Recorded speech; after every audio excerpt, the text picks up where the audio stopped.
My name is Anna Kapoor. I am 32 years old. I've never been late on a deadline. I've never passed off blame. I've never taken a sick day until last Monday. It was just a cold, not dramatic. No fever, no hospital admission. Just a body begging for pause after months of pushing too hard. I woke up with sandpaper in my throat and a fog that made the ceiling feel further away than usual. I blinked at the light leaking through the curtains. I stared at the clock 6:04 a.m. and I just knew. I couldn't move. Not in a dramatic way. Not in a call an ambulance way, but in the deeply ordinary, human kind of way. Like gravity had finally remembered it owned me. And I let it. I texted in sick. No elaborate excuse, no begging, just 5 words. Taking a sick day, sorry. I didn't expect a thank you, but I also didn't expect what came next. Tuesday morning, I walked back into the office still feeling 70% of myself, which in our world of overperformers might as well be a war crime. The open plan space smelled of burnt coffee and recycled ambition. People looked up when I passed, but not with welcome. There was a tension in the air I couldn't name yet, like the room had inhaled and forgotten how to let go. Natalie from HR wouldn't make eye contact. Mark, who usually smiled from his desk near the printer, was suddenly very invested in his inbox. Only Rita, the intern, gave me the same warm nod she always did. She was too new to know better. I logged in, cleared my inbox, opened the analytics dashboard. Everything was stable. Nothing had broken, but the air was still heavy. The kind of heavy that doesn't show up on a report. At 10:42 a.m., my manager, Kyle, sent a calendar invite titled, Quick Catch Up, Conference Room 3, 10:45. No subject line, no emoji, just his name at the bottom and a tiny red dot ticking down time. I took my notebook, not because I needed it, but because I needed something to hold. Conference Room 3 was glass-walled, overlooking the city like a fishbowl made of ego. Kyle was already seated, elbows wide, coffee in hand, legs crossed like a man waiting for applause. He didn't say hello. "You look better," he said finally without looking up. "Thanks," I said quietly. He let the silence expand. I counted 4 blinks, 2 breaths. "So," he said, finally looking up, "what happened yesterday?" "I wasn't well. I took a sick day." "Right. And today?" "I'm here," I said, confused. "No, I mean, are you fully back? Or should we brace for another disappearance?" I felt the word lodge in my throat. Disappearance. Like I'd ghosted the company. Like I'd faked my own death because of a sore throat.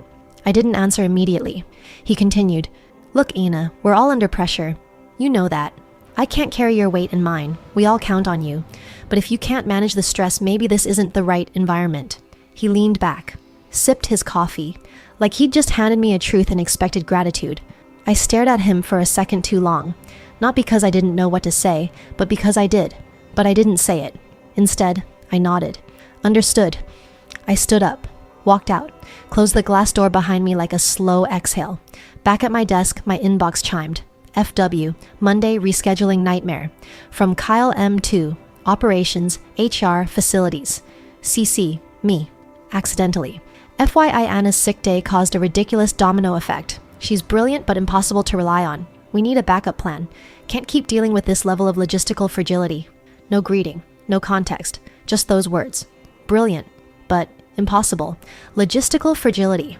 My screen blurred. I wasn't crying. Not really, but something behind my eyes shifted, like a string snapping in an old violin, too old to be heard, but too essential to ignore. By lunchtime, the office had settled into its usual rhythms, keyboards tapping like a shared heartbeat, microwaves humming with last night's pasta, low murmurs from the sales team pretending they weren't just watching cat videos again. I walked to the pantry, poured myself tea. Behind me, I heard it. Whispers. "She's back already?" Didn't seem that sick. Fragile, right? HR's watching her now, I bet. Bet she milks it. That's the type. I didn't turn around. I didn't confront them. That's not what Moby characters do. Moby characters memorize the moment. They write it in ink inside the chest cavity. Then they get very quiet. That's what I did. That night, I stayed late. Everyone else left by 7 p.m. But I stayed. Not out of obligation. Not out of fear. But because I needed to feel what the office sounded like when no one was talking about me. I moved through the space like a ghost. Sat in the empty conference room and stared out at the skyline. At 8:34 p.m., I pulled out my personal notebook, a worn moleskin I hadn't opened in months. On the first blank page, I wrote, Proof of Worth. And under that, Day 1, called Logistically Fragile by a Man Who's Never Handled a Deadline Solo. I stared at the ink until it dried. Then I flipped the page. Wednesday morning, I didn't set my alarm. I let the city rise without me, horns distant, elevators humming somewhere beyond my bedroom window. For the first time in years, I stayed in bed while my inbox filled. It wasn't burnout, it wasn't rage, it was refusal. There's a quiet kind of rebellion that doesn't scream or announce itself. That's what this was. Not absence, observation. At 9:13 a.m., Kyle messaged, "All good? Didn't see you in." No warmth, no concern, just corporate curiosity. I replied an hour later, "Still recovering? Taking another sick day. Thanks." No apology, no explanation, just those words. By noon, I'd made tea, showered, sat at my desk, not the one downtown with ergonomic chairs and passive-aggressive post-its, but the one in my apartment, chipped along the edges, books stacked like armor. I opened the moleskin from last night. Page 2. Day 2. I didn't reply fast enough. My silence made them nervous. That's interesting. Then a list began to form. Patterns. Male peers missing deadlines equals stress. I miss one day. Sonan fragility. Loud people get praise. Quiet ones get watched. I've trained 3 people who now outrank me. I apologize for being sick. No one said thank you when I stayed late for 2 months straight. I closed the notebook, not because I was done, but because I wasn't ready to see what came next. By mid-afternoon, I'd pulled up our internal org chart, not the HR version, the real one I'd built quietly over 2 years, just for me. A spreadsheet titled Continuity Plan. In a folder no one else accessed, it tracked team dynamics, informal hierarchies, who actually ran things versus who signed their names at the end. I updated 2 names, shifted 1 role. Then I created a new tab, named it Systemic Gaps. Thursday, I didn't go in either. Not because I was unwell, but because I was done performing wellness for the comfort of others. I didn't wear makeup, I didn't open my laptop. I let the morning pass like a train I refused to board. At 10:31 a.m., a second email came in. Need to discuss coverage and accountability. Can you make time Friday? Let me know. From Kyle. Same tone, same condescension, pretending to be structure. I didn't respond. Instead, I opened a folder I hadn't touched in 3 years. Quiet Ventures, Drafts and Models. It held skeletons of old side projects, consulting gigs I'd kept anonymous, architecture frameworks I'd contributed to under ghost aliases. My name appeared nowhere, but the systems were mine. I clicked through the design flowcharts, remembered the thrill of making things that worked, things that no one else had to fix. Unlike The Office, where I was always the broom after someone else made a mess. That afternoon, I drafted a letter. Not a resignation, an inquiry. I wrote to a quiet contact at Slate Bridge Holdings, a boutique group that specialized in acquiring underperforming mid-sized firms and flipping them into lean, scalable tech shells. They'd once tried to recruit me. I declined. Now I wasn't so sure. Subject line, curious if Slate Bridge is still scouting ops-heavy marketing tech firms? I didn't send it. Not yet. But the draft sat open. A dare, resting on the edge of a mouse click. By evening, I found myself back in the moleskin. Day 3. I haven't raised my voice, haven't sent a single angry reply. And yet, something is shifting. I don't feel weak. I feel awake. I used to think power looked like volume. Now I know. Sometimes it looks like silence and a spreadsheet. On Friday, I returned. The air in the office was warmer than usual. Maybe it was the heating. Maybe it was guilt. Maybe it was just me. People smiled like they hadn't ignored me 3 days ago. Natalie from HR waved. Mark offered coffee. Even Kyle stood a little straighter when I entered the floor. I wasn't sure you'd be in, he said. I'm fine now, I replied. He opened his mouth, then closed it. Something flickered behind his eyes, uncertainty. Not about my health, about my silence. In our one-to-one, Kyle danced around the point. Glad you're better. Just going forward, maybe give more notice if you're out. We had some scrambling. I nodded. No apology, just acknowledgement. I understand, I said. That was all. I didn't ask for clarification. I didn't explain myself. I just left. And something about how little I gave, unnerved him more than any raised voice might have. That night, I sent the email to Slate Bridge. A single line added at the end. I may have a unique window into an organization worth rethinking. If you're open to a confidential discussion, let's talk. I didn't sleep much that weekend. Not because I was anxious, but because I was building something again. And this time, it wasn't for them. I hadn't spoken to Aunt Nirmala in 6 years. She wasn't technically my aunt. She was my mother's cousin, estranged since the late 90s after a rift no one in the family ever explained. All I knew was she lived in a small house in Shiloh Valley, didn't marry, and ran a secondhand bookstore that never made a profit but never closed. When I was 10, she gave me a hardcover copy of Jane Eyre and said, "If the world ever tries to swallow you, crawl out through the sentences." That was the last time we spoke at length. When the envelope arrived from a local attorney in Shiloh, I thought it was junk. I almost threw it out. But something about the envelope, a cheap cream-colored stock with my name in small black serif font, felt deliberate, quiet, just like her. The letter was brief. You have been named the sole beneficiary of Ms. Nirmala Rao's estate. The property includes a single parcel of land and associated structures at 142 Weathering Street. You are entitled to full ownership. No fanfare, no conditions. I read it twice, then once more. My hand hovered over my phone to call my mother, but I stopped. I already knew what she'd say. It's probably falling apart. Just sell it and move on. That woman was always strange. But I wasn't looking for opinion. I was looking for a reason. 2 weeks later, I boarded the early morning train out of the city and rode in silence past shuttered factories and leafless hills. Shiloh wasn't picturesque. It was plain. A place that hadn't changed its mind in 20 years. The house sat behind a rusted iron gate half swallowed by ivy. The yard was overgrown. The porch light was still on, burnt out, but defiant. Inside, the place smelled like paper and dried eucalyptus, stacks of unsold books in every corner, a sagging couch with knitted blankets, a kitchen drawer filled with 20-year-old coupons and tea bags in foreign languages, and upstairs, tucked into a bedroom that faced the rising sun, a small writing desk, a single drawer. Inside the drawer, a checkbook from East Meadow Credit Union, a bank book, and a yellow sticky note. Don't let them tell you, silence isn't a weapon. The account held just over $218,000. It wasn't life-changing money, not in a city like mine, but it was enough to breathe, enough to do something quietly extraordinary. That night, I sat at the window of her house, watching moths batter themselves against the porch light bulb. I thought about the notebook I'd left on my desk back home, about Kyle, about the word useless, about the whisper, she's the fragile one. I thought about how many times I'd done more than my job and been told I was lucky to be included, about the systems that fed on my silence. And I thought about what silence could become if redirected. Over the next week, I took meetings, not at work, not at coffee shops. I met with 2 attorneys, one for estate processing, one for something else entirely. I sat in a quiet corner of a shared workspace and dusted off my consulting documents, created a new LLC, retitled it under a name no one at work would recognize, Nora Weathering Holdings, named after my aunt, named after the street, named for the storm. I didn't quit my job. Not yet. Instead, I returned, even quieter than before, like a bird learning to fly without shadows. Kyle noticed. You okay? He asked one morning, unsure. Better than okay, I said softly. He blinked. He didn't know what to do with peace he hadn't given me.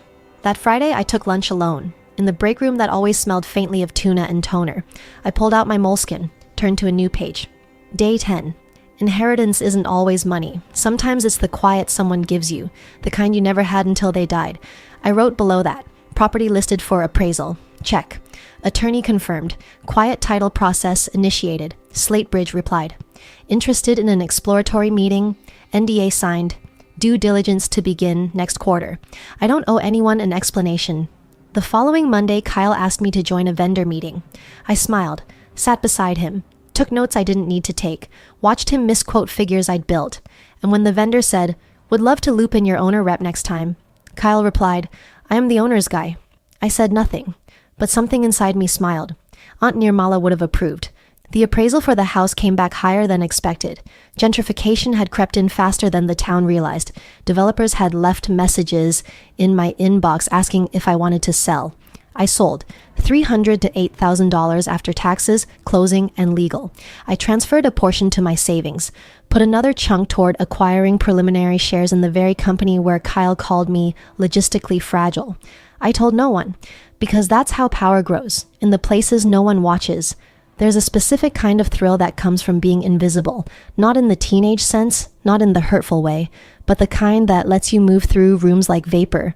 Gathering, calculating, watching. I didn't start the acquisition with fire in my chest.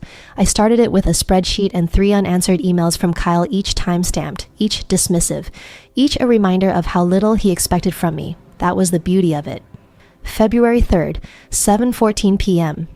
I sat in my apartment with all the lights off except the one on my desk. The glow of my monitor threw a long shadow against the wall. On one screen, our internal financials data I had access to by virtue of being thorough. On another, Bridge's encrypted data room, freshly opened after the NDA went live. Our company wasn't publicly traded, but ownership was fractured. 4 co-founders, now disengaged. One semi-retired, one about to exit, one desperate for a payout. The last one, Kyle's drinking buddy, still believed they could scale. They couldn't. Bridge was circling. Quietly. Waiting for someone with context. Someone already inside. I became that someone. The first thing I did was nothing. For 3 weeks, I said nothing. I didn't signal, didn't change my posture, didn't switch seats. I played the same game I always had, one step behind the curtain, a little too quiet to be dangerous. But behind the scenes, I gave Bridge everything they needed, not gossip, not emotion, data. I showed them where money bled from onboarding, where account churn spiked. I shared the gaps in retention, the flaws in Kyle's projections. I exposed the ghost numbers in our third quarter growth. I did it without ever naming names. I just followed the numbers. They told the truth for me. February 21st, 6:02 p.m. My second attorney, Nina, a woman who spoke in clipped sentences and charged by the 10th of an hour, sent the updated holding documents. Entity: Nora Weathering Holdings. LLC ownership: 48% post-acquisition equity. Title: Operating partner, silent designation. Voting rights: Tier 1 majority. I stared at it like a poem. Not because it made me rich. I still wasn't. Not really. But because it gave me something else. Control. Bridge didn't want to operate the company. They wanted someone who could run it cleanly. I didn't tell them what Kyle called me. I didn't mention the word useless. Because what mattered now wasn't what they thought of me. It was what I could build with it. March arrived with the kind of wind that rattles loose windows and exposes old leaks. Our office had both. Kyle started talking more in meetings. Nervous talking, defensive talking.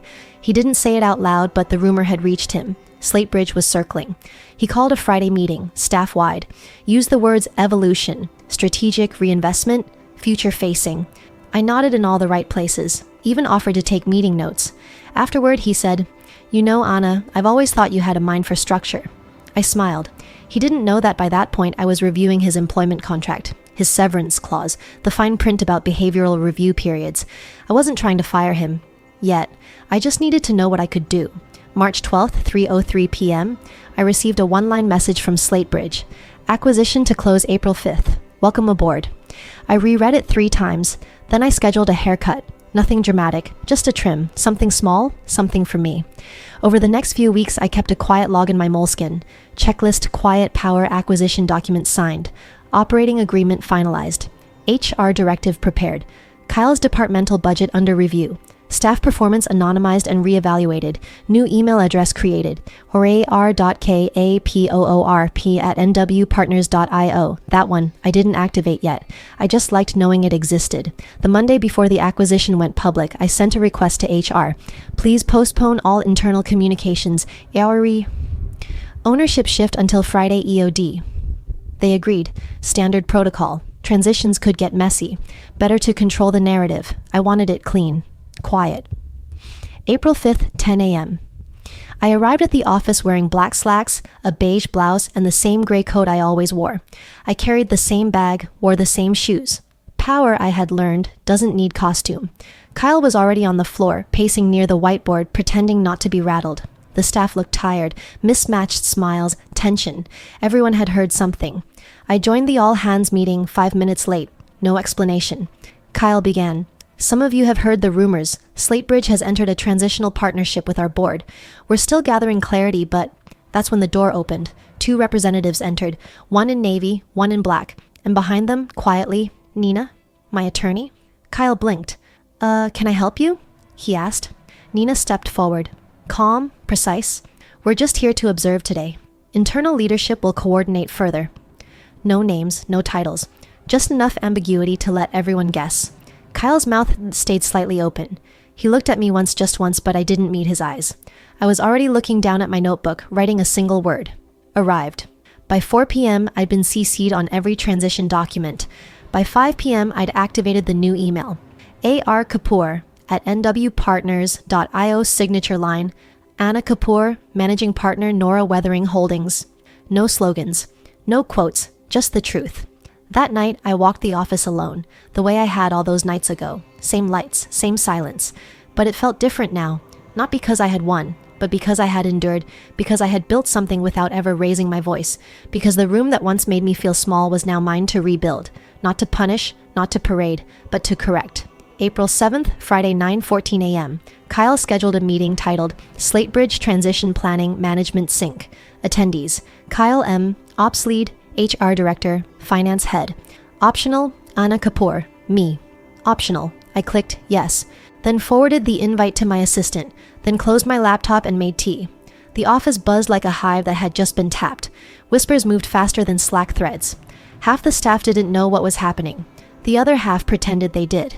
The Slatebridge reps had been hovering in and out all week, politely, efficiently, saying just enough to unnerve but not enough to explain. And I had said nothing. That was intentional, because power, when revealed slowly, feels more like gravity. I didn't need anyone to look at me differently. I just needed Kyle to realize I hadn't disappeared. I just stopped explaining. 10:59 a.m. I walked into conference room 2, the one with the walnut table and the broken light that flickered when the heat clicked on.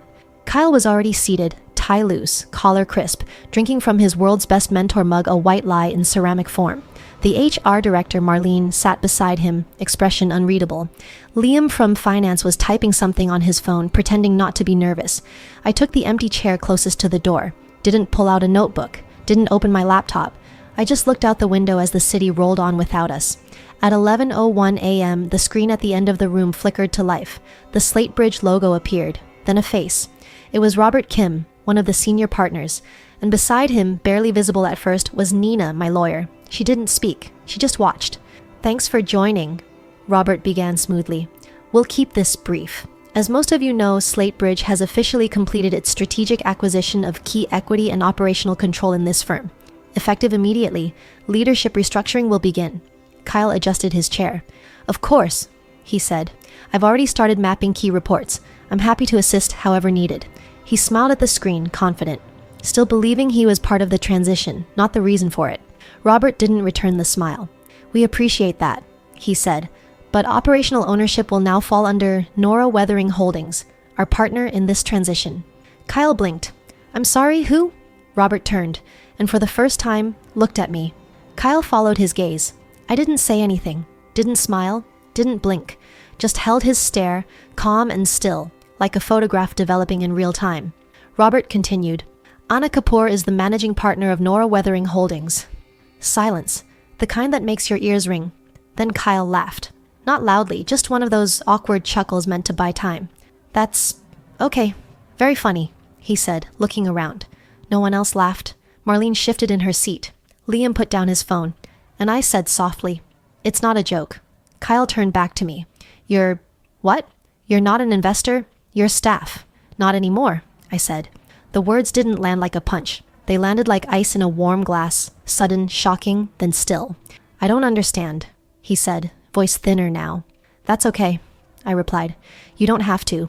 Robert took over. "Kyle, per terms of the acquisition, your position will be re-evaluated during the behavioral review window outlined in your 2021 contract. During that period, your authority will be frozen. You are not to initiate any hiring, firing, vendor changes, or financial transfers." Kyle opened his mouth, closed it, looked at me. "You did this?" he asked, voice barely a whisper. "I didn't do anything," I said. "You gave me the data. I just followed it." He stood up. "This is insane." Nina, on screen, finally spoke. "If you leave the meeting now, you'll be in breach of the advisory terms." He sat. The rest of the meeting was quiet. Robert laid out transition schedules. Nina confirmed equity transfer terms. Liam took notes with a hand that barely moved. I didn't speak again. I didn't need to. Everything had already been said. Not by me, but by the years I had endured. When the meeting ended, Kyle stayed seated. The others filed out slowly. As I gathered my coat, he said, "You're going to fire me." I paused. "No," I said. "You're going to do that yourself." And then I left. 2:42 p.m. The office was quieter than usual. A storm of whispers held behind cubicle walls. By 4 p.m., my new email signature had gone out across all internal systems. Anna Kapoor, Managing Partner, Nora Weathering Holdings. No announcement, no dramatic message, just clarity. 5:12 p.m. As I left the building, I passed Kyle's office. He was sitting at his desk, staring at his screen, not typing, just sitting. In front of him, the mug, world's best mentor. It looked emptier than usual. So did he. That night, I sat at home in the dark again. One lamp, one desk.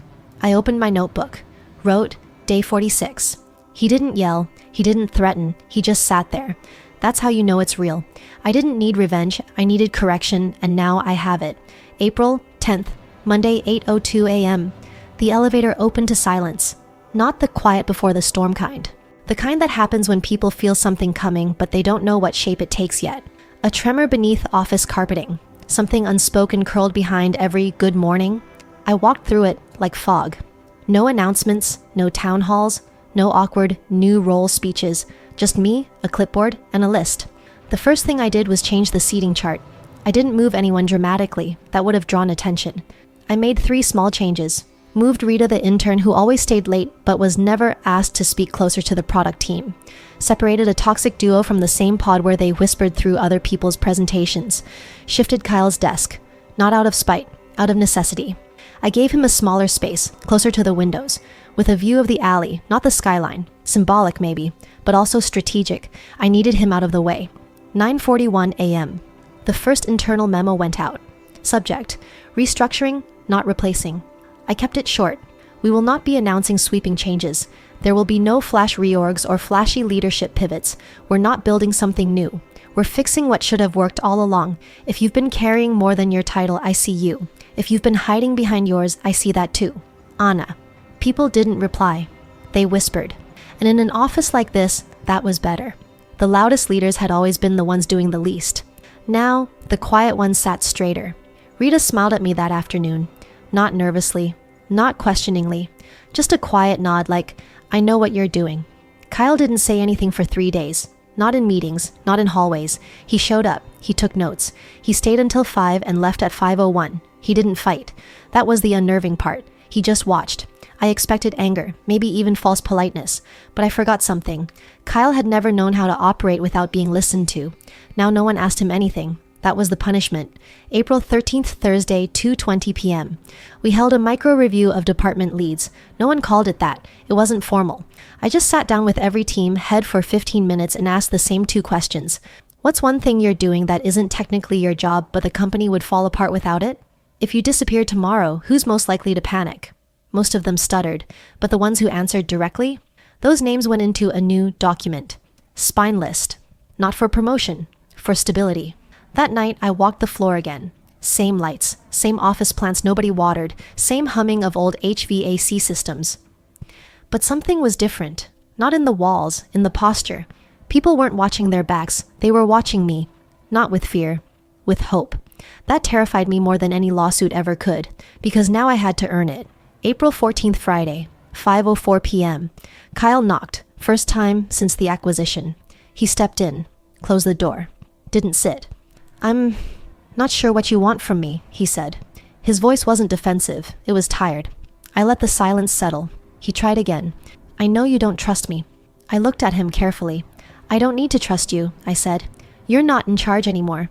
That hit harder than shouting ever could. He didn't nod, didn't argue, just asked, so what happens to me? I thought about lying, but I didn't. I haven't decided. He left without another word. April 17th, Monday. The second internal memo went out. Subject: the invisible work. We are conducting a performance audit, not of tasks completed, but of weight carried. If your name's never on the slide, but the slide doesn't get made without you, I want to know. Email me privately. No managers CC'd, no filters. I want the truth. I received 61 emails in 3 hours. I read everyone. I cross-checked names against expense reports, meeting notes, project logs, and Slack transcripts. And by 8:47 p.m., I had a new document. Fix list. 10 names. Not the top performers, the essential ones. The people Kyle had ignored, the ones who had picked up slack he never saw. April 21st, Friday, 3:31 p.m. 3 promotions went out. 2 raises. One person, Rita, was given a trial team of 3, quietly carved from underused resources. Kyle wasn't one of them. He wasn't demoted. He was just uninvited. That night, I walked to the whiteboard in the bullpen and erased the project flowchart Kyle had drawn 2 months ago. In its place, I wrote a quote, no attribution, just, the system isn't broken, it was built this way. That's why we're burning the blueprint. April 25th, Hanses, Tuesday, 9:17 a.m. The email subject line was short. Request, 1-to-1. Kyle, no context, no hint of tone. He sent it at 6:43 a.m., as if getting ahead of something. I replied 3 hours later, 2:30, conference room 3. No signature, no greeting, just the slot. At 2:26 p.m., he arrived. Same gray blazer, same off-brand cologne.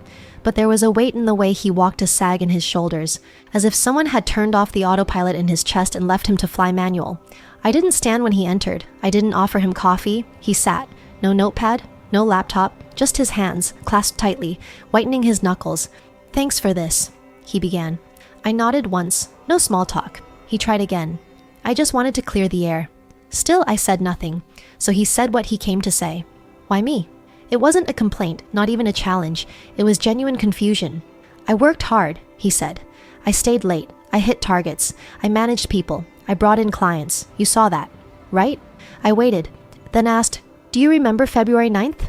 He frowned. "Not really." "I do," I said. "It was a Thursday. I had bronchitis. I sent a sick day request. Your reply was useless timing. We're short this week." He blinked. "I didn't mean whole." "I know," I said. "You never do." He leaned back, trying to find safety in space. "You think I'm the only one who ever said something off?" "No," I said. "But you were the one who said it repeatedly and then made it policy." He looked confused. "Policy? You created a culture," I said flatly, "where silence was weakness, where burnout was expected, where being available meant being valuable, and anyone who didn't shout got sidelined." He exhaled slowly. "Look, Anna, I didn't know you felt that way." I smiled, not kindly. "That's the problem, Kyle. You never asked." There was a long pause. Outside the window, 2 pigeons fought over crust on a ledge. Inside, Kyle was unraveling, quietly, without rage, without resistance. "Why didn't you just leave?" he asked. "If it was so bad," I answered calmly. "Because I wasn't trying to escape.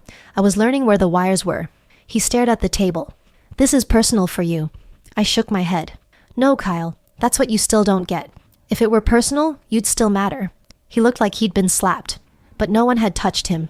I let the silence breathe, then said, "You built a company that needed one loud voice at the top. I'm building one where people don't have to raise their voice to be heard." He stood slowly, then sat again. "So, this is it? You're firing me?" "No," I said. "You'll resign by Friday." He froze. "How do you know?" "Because if you don't, the board will see your new Q-1 metrics, the ones Liam redid after we removed your inflation factors. They'll ask why 17% of vendor spend went to a consulting firm run by your college roommate, and then they'll decide." He didn't defend himself. He just folded. "I didn't think anyone noticed," he whispered. I closed my notebook. "We did. We just didn't speak. Now we run the place." He stood again. Stronger this time, not out of pride, out of relief. Some people don't fight exile. They welcome it, because it's easier than staying in a room where they've already been seen. At the door, he paused. "Am I the villain in your story?" he asked. I turned my head slightly. "You're not important enough for that." He left. Not with a bang. Not with a slammed door. Just the soft sound of shoes on tile. A man walking out of a building he once believed couldn't survive without him. April 28th, Friday, 9:03 a.m. Kyle's resignation hit the inboxes. No reasons given, no blame placed, just a paragraph about next chapters and new directions. No one replied all, but 3 people sent me private messages. "Thank you. It feels different here now. I didn't know we were allowed to breathe." That night, I walked the floor one last time that week, stopped at the bullpen. At the whiteboard, someone had written beneath my last quote, "We'll build the new blueprint together." I didn't erase it. I just underlined it, twice. May 1st, Monday, 7:47 a.m. I unlocked the office door myself. No keycards, no automatic sensors, just a worn silver key and the hollow click of a cylinder turning. The floor was still. Sunlight filtered through the blinds in stripes, casting long bars across the empty desks. The kind of light that makes things feel older than they are, or maybe just realer. I stood in the middle of this space, and for the first time, I didn't feel like an imposter in my own life. 9:02 a.m. An email went out. Subject: "We begin here. No more ladders. No more performative leadership. No more credit hoarding, and no more rock stars who forget the band. You don't need a louder voice. You need a seat. You don't need to prove yourself. You already did. This place will not be perfect, but it will be honest. Let's build something that won't need fixing 5 years from now." A dot. It was the only message I sent all day. I spent the rest of the morning in the break room, making tea for the people who usually brewed it for others, wiping the table someone else always wiped, answering questions slowly, with full attention. People didn't quite know what to do with that, but they smiled, and sometimes that's enough. May 3rd, Wednesday, Rita led her first team meeting. 3 junior analysts, 2 interns, no hierarchy. Just a shared whiteboard and a what-if mindset. She didn't ask for permission. She just sent me the notes afterward. Subject line: not asking for approval. Just keeping you in the loop. That was the whole point. May 5th, Friday, I reinstated one old policy: half days every second Friday. Not because it boosts morale or hits KPIs, but because we're not machines. I didn't announce it with a campaign. Just sent an email to HR and said, run it. Kyle didn't reappear. There were no messages, no cryptic social posts, no whispered sightings. He was simply gone. And the absence he left behind wasn't an ache. It was air. People could breathe. Meetings started on time, ended early. Feedback came without fear. Questions didn't feel like insubordination. The building hadn't changed, but the center of gravity had. May 9th, Tuesday in 4:45 p.m. I stood by the same window I'd stood at months ago, back when Kyle called me logistically fragile. Outside, the streetlights flickered on. I opened my notebook. Same moleskin, same pen. Wrote, Day 87. We're not rebuilding from scratch. We're rebuilding from truth. The company didn't fall apart. It just fell into the right hands. Later that week, I visited Aunt Nirmala's bookstore. The new owner, a woman named Priya, was keeping it alive. She didn't know who I was, didn't recognize me. I walked through the aisles slowly, hands brushing the spines like old friends. In the back beneath the poetry shelf, I found it. Jane Eyre. I pulled it down, checked the inside cover. It was the same one, my copy, with the underlines and the tea stain. I paid for it again. May 13th, Saturday, impersonating 8:22 a.m. I sat on my balcony, legs curled beneath me, reading the book I had first held as a child. And I remembered what Aunt Nirmala once told me. If the world ever tries to swallow you, crawl out through the sentences. Back then, I thought she meant fiction. Now I knew what she really meant. Crawl out through your story. Rewrite it if you have to. Burn the chapter. Change the author. Start over. May 15. Monday at 10:03 a.m., I walked into the main office. People were gathered around the screen in the hallway. A new message was up. Not from me, from someone anonymous, typed on a sticky note and stuck to the digital display. She built a company out of silence and turned the noise into something worth hearing. I didn't remove it, didn't acknowledge it. Just walked to my desk, opened my laptop, and got back to work. Final notebook. Entry, day 100. I wasn't useless. I was just unused. I didn't want revenge. I wanted the structure to hold. Now it does. That's all for this story. I'll be back with another one. If you haven't already, please consider subscribing to the channel. It motivates me to create more content like this.